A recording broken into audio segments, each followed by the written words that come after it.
चलिए शुरुआत करेंगे खबरों की। भारतीय जनता पार्टी के प्रदेश अध्यक्ष सीपी जोशी चित्तौड़ जाते वक्त भलवाड़ा के भदाली खेड़ा चौराहे पर कुछ समय के लिए रुके, जहां भाजपा कार्यकर्ताओं ने भव्य स्वागत किया। इस दौरान जोशी ने राजस्थान के लोकसभा चुनाव में 25 की 25 सीटें जीतने का दावा किया है।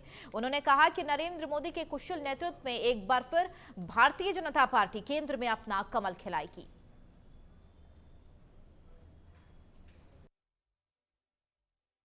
देखिए, भारतीय जनता पार्टी सिर्फ चुनाव में तैयारी नहीं करती, ये कांग्रेस का काम है, सिर्फ चुनाव में दिखाई देती है। भाजपा लगातार प्रत्येक दिन, चाहे संगठनात्मक काम हो, चाहे सेवा के काम हो, चाहे रचनात्मक काम हो, हमेशा हर काम में अग्रणी रहती है। और हम सब लोगों ने देखा है कि जब देश में कोविड पैंडेमिक आया, संकट आया, तब राजस्थान में कांग्रेस की सरकार थी। ये लोग अपनी पूरी सरकार मंत्रिमंडल के साथ 5 स्टार 7 स्टार होटलों में बंद थे, लेकिन सेवा का कोई काम कर रहा था तो सिर्फ और सिर्फ भारतीय जनता पार्टी का कार्यकर्ता काम कर रहा था। इसलिए भाजपा की अपनी तैयारियां पूरी है। हमारी सारी इस दिशा में 15 टिकट पार्टी ने तय कर दी, 10 टिकट और होने हैं और लक्ष्य ये है कि 25 के 25 कमल राजस्थान में खिलाना है।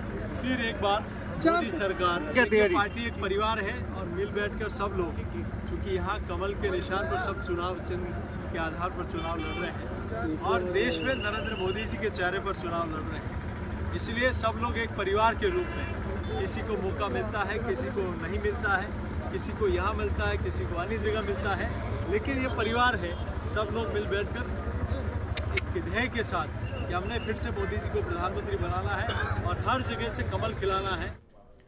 यूडीएच मंत्री जावर सिंह खर्रा अलवर की खेतली पहुंची, जहां उन्होंने भनोखर में चिल्ड्रन हैप्पी स्कूल के वार्षिकोत्सव और प्रतिभा सम्मान समारोह में शिरकत की। इस दौरान सरपंच प्रहलाद चौधरी के नेतृत्व में मंत्री जावर सिंह खर्रा और कटमर विधायक रमेश खींची ने उनका माला साफा पहनाकर जोरदार स्वागत किया। इस दौरान मंत्री और विधायक ने प्रतिभावान छात्रों को सम्मानित किया। चिल्ड्रन हैप्पी स्कूल के व्यवस्थापक सुनील खर्रा ने सभी अतिथियों का आभार व्यक्त किया।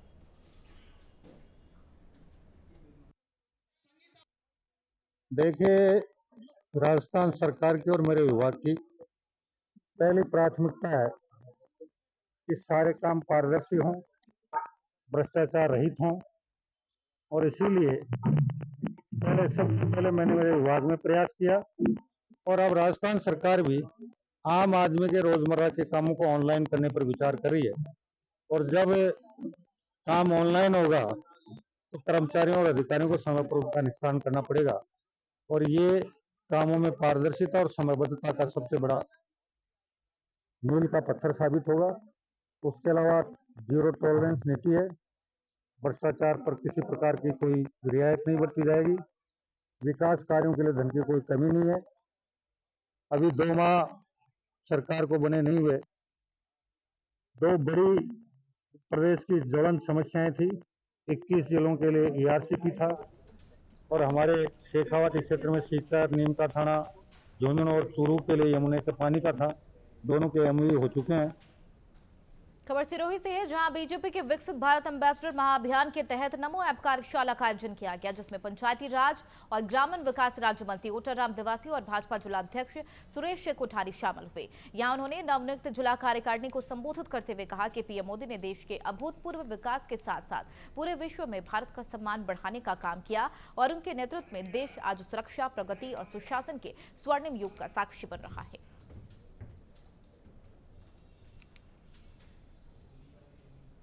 जालौर सिरोही लोकसभा सीट से टिकट मिलने पर बीजेपी प्रत्याशी लुम्बाराम चौधरी ने सारिनेश्वर महादेव मंदिर में पूजा अर्चना की। इस दौरान लुम्बाराम चौधरी ने कहा कि जालौर सिरोही में पानी की समस्या को दूर करने की उनकी प्राथमिकता रहेगी। माही नदी का पानी जालौर सिरोही को मिले, इसके लिए प्रयास किए जाएंगे। इसके साथ ही सिरोही मुख्यालय को रेल लाइन से जोड़ने के लिए प्रयास किए जाएंगे। पंचायती राज राज्य मंत्री ओटाराम दिवासी ने लुम्बाराम चौधरी को जीत की अग्रिम बधाई दी।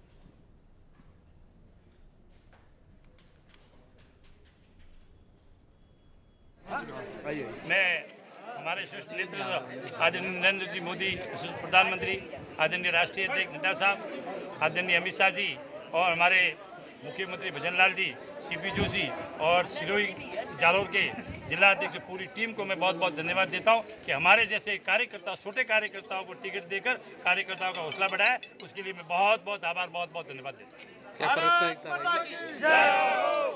सेमिया के लिए सूरज जालोर के अंदर पानी की बहुत कमी है, उसके लिए मैं पूर्व में भी लड़ता रहा हूँ और अभी भी पानी के लिए मैं लड़ूंगा।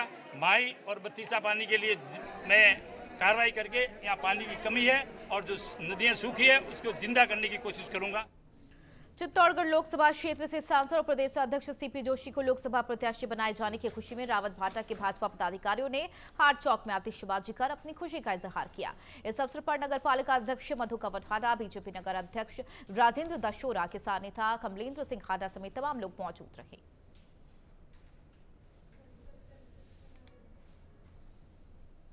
चित्तौड़गढ़ में लोकसभा चुनाव को लेकर बीजेपी तैयारियों में जुट गई है। चित्तौड़गढ़ से बीजेपी सांसद सीपी जोशी आज प्रतापगढ़ क्षेत्र बीजेपी चुनावी कार्यालय का उद्घाटन करेंगे।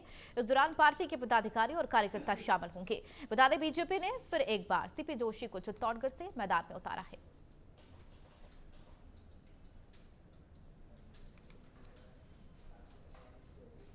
बीजेपी लोकसभा चुनाव में जीत दर्ज करने के लिए पूरी जी जान से जुट चुकी है। भारत को 2047 तक विकसित भारत बनाए जाने के लिए बीजेपी ने सुझाव आमंत्रित के लिए टोल फ्री नंबर भी जारी किए हैं। साथ ही सुझाव पेटिका बनाई है और इसमें नमो ऐप से सुझाव दिए जा सकते हैं। बीजेपी का कहना है कि उनका मेन फोकस विकसित भारत संकल्प को साकार करने के लिए जनता की भावनाओं और उनकी जरूरतों का ध्यान रखते हुए जन कल्याणकारी योजनाओं का खाका तैयार करना है, जिसके लिए आम जन से सुझाव लिए जा रहे हैं। विधानसभा में ब्रिज के पास एक हमारे कार्यकर्ता कुंड खाने जी, उनके घर के पास एक सार्वजनिक स्थान है, वहाँ पर एक लगेगा। पडरौना में सुभाष चौक पर लगेगा और कुशीनगर विधानसभा में राम जानकी मठ के पास लगेगा। खड्डा विधानसभा में दुर्गेश वर्मा के दुकान, हाँ दुर्गेश्वर वर्मा के चेयरमैन जो है वहाँ पर, उनके दुकान के पास एक सार्वजनिक स्थान है, वहाँ पर लगेगा। विधानसभा रामकोला में आजाद चौक पर लगेगा। ऐसे ही इस लोकसभा के 5वें स्थान पर लगने वाले हैं। उधर फाजिल नगर में एक वरिष्ठ जायसवाल जी है, उन्हीं के मकान में हमारा कार्यालय खुला हुआ है, वहाँ पर रखा जाएगा। और तमकुही राज में धनंजय राय हैं, गोविंद राय के लड़के, वहाँ पार्टी कार्यालय खुला हुआ विधानसभा का, वहाँ पर बक्स रखा रहेगा। तो ऐसे 7 बक्स हैं और 2 वीडियो वैन आएंगे। वो वीडियो वैन भी अधिकतम गाँव को संपर्क करेंगे। तो आज के अवसर पर मेरा आप सबके माध्यम से पूरे जनपद को आह्वान है कि आप अधिक से अधिक मात्रा में भारत को विकसित बनाने के लिए अपना अपना सुझाव दें। भारतीय जनता पार्टी आप सबको आमंत्रित करती है। उधर भरतपुर में कंप्यूटर ऑपरेटर और सीएचओ की परीक्षाओं के दौरान रोडवेज प्रशासन की व्यवस्थाएं फेल होती हुई नजर आई है। परीक्षा खत्म होने के बाद भरतपुर बस स्टैंड पर अभ्यर्थियों की भीड़ लग गई। इस दौरान कई अभ्यर्थी खिड़कियों के जरिए बस में चढ़ते हुए नजर आए। सीट के लिए अभ्यर्थियों की आपस में झड़प भी हो गई। सुरक्षा व्यवस्था को देखते हुए बस स्टैंड पर पुलिसकर्मी तैनात किए गए।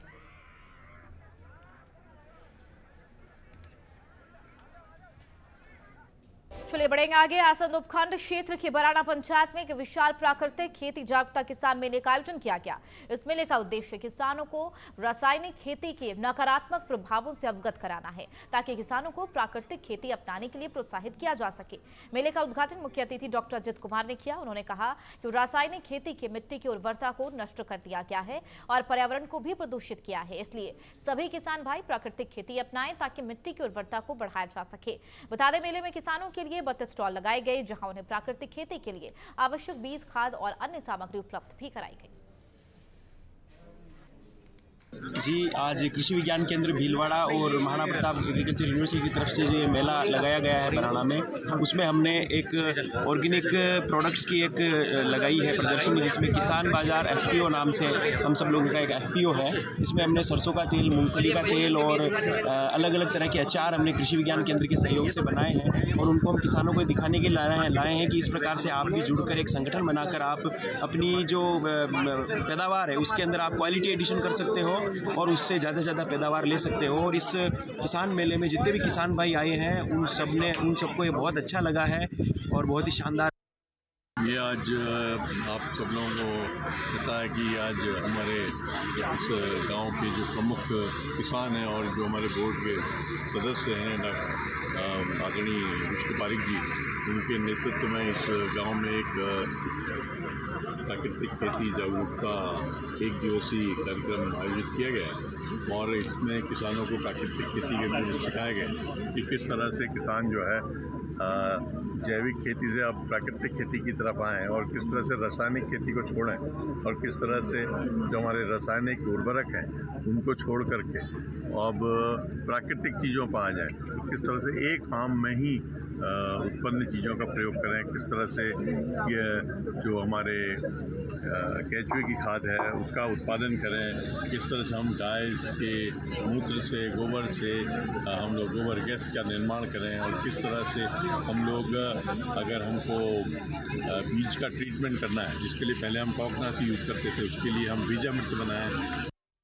उधर अलवर में शांति एवं अहिंसा विभाग के तत्वाधान में जिला स्तरीय अहिंसा एवं कौमी एकता सम्मेलन का आयोजन किया गया, जिसमें प्रशासनिक अधिकारी सहित काफी संख्या में लोग मौजूद रहे। शांति और अहिंसा का संदेश देने के लिए यह कार्यक्रम आयोजित किया गया।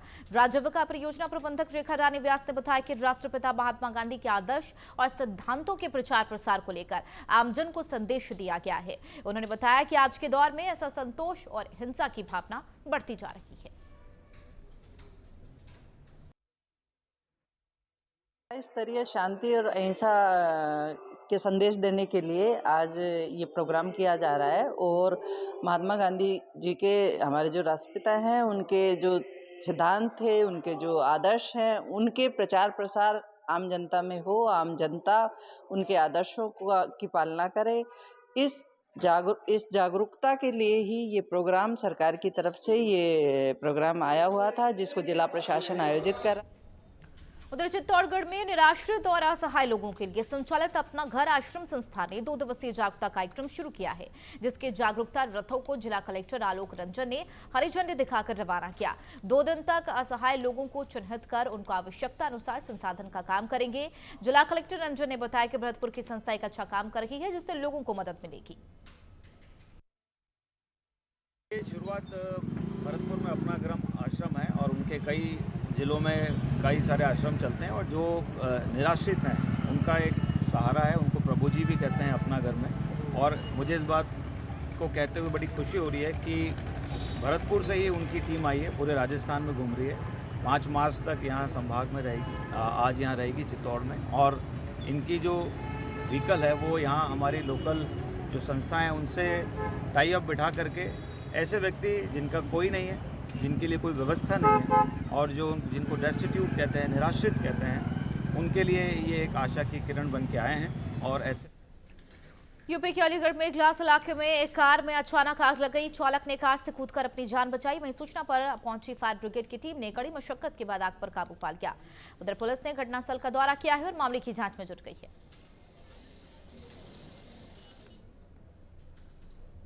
बढ़ेंगे आगे। गुजरात के मोरबी में क्राइम ब्रांच की टीम ने नशीले पदार्थों के गोदाम पर छापेमार कार्रवाई की। इस दौरान मोरबी क्राइम ब्रांच ने बड़ी मात्रा में नशीली कफ सिरप जब्त की है। साथ ही गोदाम मैनेजर को भी गिरफ्तार कर लिया। बता दें, इन नशीली कफ सिरप की कीमतें करीब 1.5 करोड़ से ज्यादा की बताई जा रही है।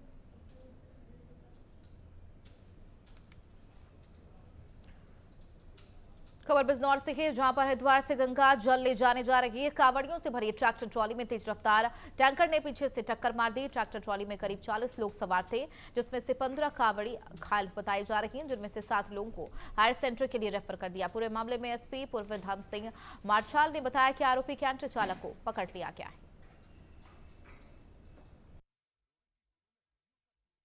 आज रात्रि आज लगभग 11 बजे दिनांक 2/3/2024 को एक ट्रॉली जिसमें लगभग 24 लोग कावड़ लेने के लिए जा रहे थे, जो मुरादाबाद जनपद और रामपुर जनपद के लोग थे।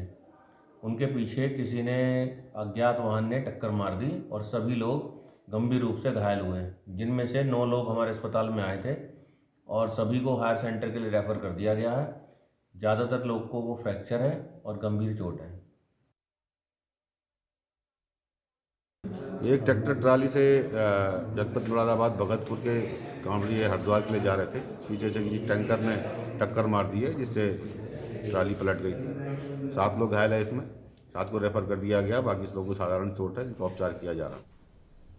खबर यूपी के सोनभद्र जिले से है, जहां पिपरी थाना क्षेत्र के मकरा गांव के पास ट्रक की चपेट में आने से कार सवार 4 लोगों की मौत हो गई। बताया जा रहा है कि मध्य प्रदेश के सिंगरौली जिला निवासी 4 लोग विवाह के लिए लड़के देखने वाराणसी जा रहे थे, लेकिन रास्ते में ही वो हादसे का शिकार हो गए। इलाके में हाईवे के नीचे कार दबी होने की सूचना से हड़कंप मच गया है। आनन फानन में पुलिस ने जेसीबी बुलाई और क्रेन की सहायता से हाईवे ट्रक को हटवाकर कार में फंसे 4 शवों को बाहर निकलवाया।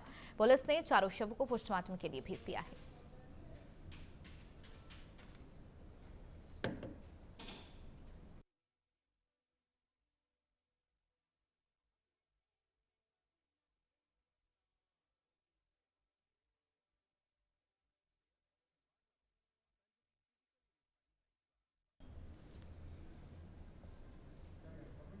तो ट्रक और कार में जोरदार भिड़ंत हुई है, जिसमें कार में सवार 4 लोगों की मौत बताई जा रही है। बताया जा रहा है कि वे लड़के देखने जा रहे थे, शादी की वजह बताई जा रही है।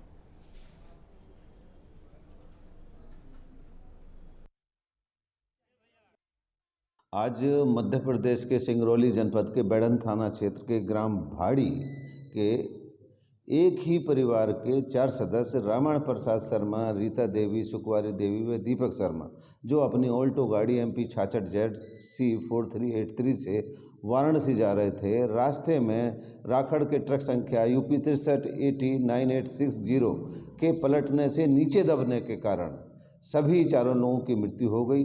शवों को निकाल लिया गया है। पंचायतनामा की कार्रवाई की जा रही है। हाईवे सुचारू रूप से चालू हो गया है।